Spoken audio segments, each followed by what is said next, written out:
என் அன்பு சகோதரிகளே, என் அன்பு சகோதரனே, என் வாலிப பிள்ளைகளே, பிறருடைய வாழ்க்கையில் எல்லாம் ஆசீர்வாதங்களை பார்த்து எனக்கு அப்படி ஒரு ஆசீர்வாதம் இல்லை, எனக்கு அப்படி ஒரு அற்புதம் நடக்கவில்லை, எனக்கு ஒரு மேன்மை வரவில்லையே, நான் எப்படி ஆண்டவரை நம்புவது என்று நீங்கள் திகைப்போடு இந்த வருஷத்தின் கடைசியிலே வந்திருக்கிறீர்கள்.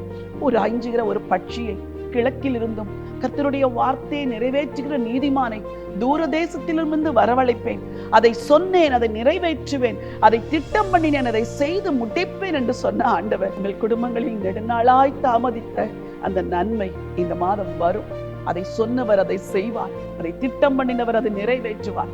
உங்கள் குடும்பங்களில் நெடுநாளாய் நீங்கள் சகித்துக் கொண்டிருக்கிற நிந்தையை இந்த மாதம் தேவன் மாற்றுவார். நான் எதற்காய் காத்திருந்தேனோ, எதற்காய் வேண்டிக் கொண்டிருந்தேனோ, எதற்காய் ஜெபித்தேனோ, அதை சொன்னீர், அதை நிறைவேற்றினீர், அதை திட்டம் பண்ணினீர், என் வாழ்க்கையிலே அதை செய்து முடித்தீர் ஐயா என்று நீங்கள் சொல்லுகிற நாட்கள் வருகிறது.